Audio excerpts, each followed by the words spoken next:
അങ്ങനെ ഇപ്പോൾ ഇസബെല്ലയുടെ കാര്യമെന്ന് പറഞ്ഞാൽ ആകെപ്പാടെ കുഴഞ്ഞു മറിഞ്ഞ് കിടക്കാണ്. ദേവികയുടെ ആയി നന്ദൻ സത്യങ്ങളെല്ലാം തുറന്നു പറഞ്ഞു കഴിഞ്ഞു. അതുകൊണ്ട് തന്നെ തനിക്ക് നന്ദനെ നഷ്ടപ്പെടാൻ പോകുന്നു. അവർ രണ്ടുപേരും ഒന്നിച്ചു കഴിഞ്ഞാൽ ഇതോടുകൂടെ എല്ലാ കാര്യങ്ങളും അവതാളത്തിലാവും. അതിനിടയ്ക്ക് ആ DYSP വിളിച്ചിട്ട് ദേവിക പറയുന്നുണ്ട്, ഋഷി കൊലപാതക കേസ് നന്നായിട്ട് തന്നെ അന്വേഷിക്കണമെന്ന്.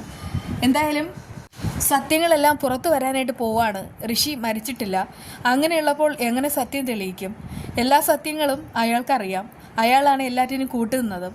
അതുകൊണ്ട് തന്നെ തൻ്റെ തൊപ്പി തെറിക്കും എന്നുള്ള ഘട്ടം എത്തുമ്പോൾ ഇസബെല്ലയെ കാണാനായിട്ട് പോവാണ്. എന്നിട്ട് പറയുന്നുണ്ട്, സത്യം പറഞ്ഞാൽ എനിക്ക് മക്കളില്ല. അതുകൊണ്ട് തന്നെയാണ് നിന്നെ ഞാൻ എൻ്റെ മകളായിട്ട് കണ്ടു വളർത്തിയത്. പക്ഷെ നീ ഇപ്പോൾ എന്നോട് ദ്രോഹം മാത്രമേ ചെയ്തിട്ടുള്ളൂ. ഇനി ഞാൻ എന്താ ചെയ്യേണ്ടതെന്ന് എനിക്കറിയില്ല.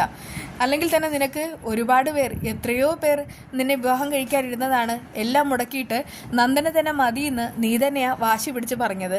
എന്നിട്ടിപ്പോൾ കണ്ടില്ലേ, നിന്റെ ജീവിതം മാത്രമല്ല ഇനി എൻ്റെ ജീവിതവും ഇവിടെ കഴിയുന്നു. മിക്കവാറും എനിക്കും കൂടെ ജയിലിൽ പോയി കിടക്കേണ്ടി വരും. അത് കേട്ടിട്ട് ഇസബെല്ല പറയുന്നുണ്ട്, എന്നെ മാത്രം ഇങ്ങനെ കുറ്റം പറഞ്ഞിട്ട് കാര്യമൊന്നുമില്ല. എല്ലാറ്റിനും വളം വെച്ച് തന്നത് പാപ്പൻ തന്നെയാണ്. അത് കേട്ട് അയാൾ പറയുന്നുണ്ട്, നിന്നെ എത്ര പറഞ്ഞാലും ശരിയാവത്തില്ല. എന്തായാലും ഇത് ഇവിടം കൊണ്ട് തീരുമെന്ന് തോന്നുന്നില്ല. എന്ത് ചെയ്യും?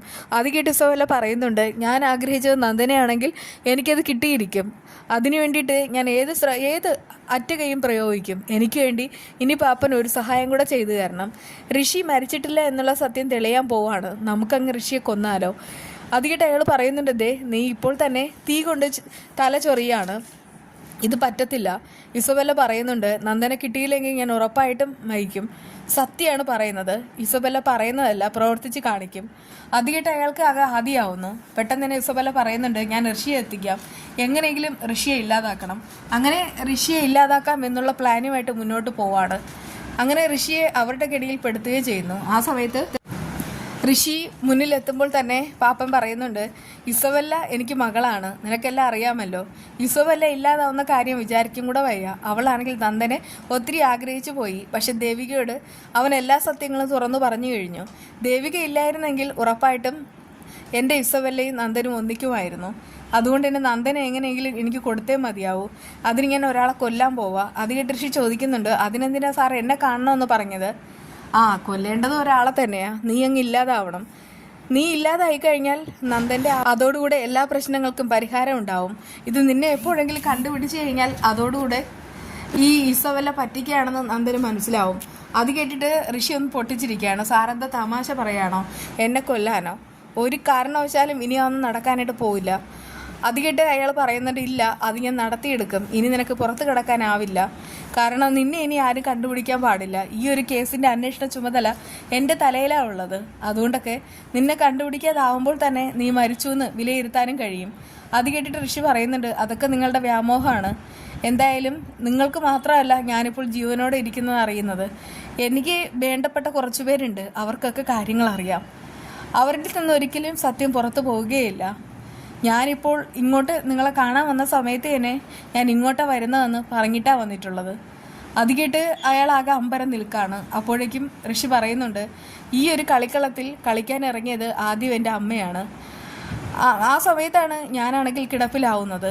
അത് കഴിഞ്ഞിട്ട് ഞാൻ എഴുന്നേറ്റ സമയത്ത് എൻ്റെ അമ്മ എന്നോട് പറഞ്ഞു, ഇനി ചന്ദ്രോത്ത് വീട്ടുകാരുമായിട്ട് യാതൊരുവിധ പഴിക്കും പോകണ്ടെന്ന്. കാരണം ദേവികയാണ് എനിക്ക് ഈ ജീവിതം തന്നത്.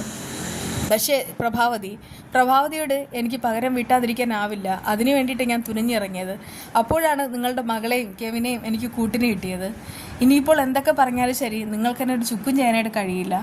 നിങ്ങൾക്ക് ഇതിൻ്റെ പേരിൽ സസ്പെൻഷനാണ് കിട്ടുന്നതെങ്കിൽ അത് കിട്ടിക്കോട്ടെ. അതൊന്നും എൻ്റെ വിഷയമല്ല. ഇപ്പോഴെനിക്ക് നിങ്ങളുടെയൊക്കെ മനസ്സിലിരിപ്പ് മനസ്സിലായിട്ടുണ്ട്.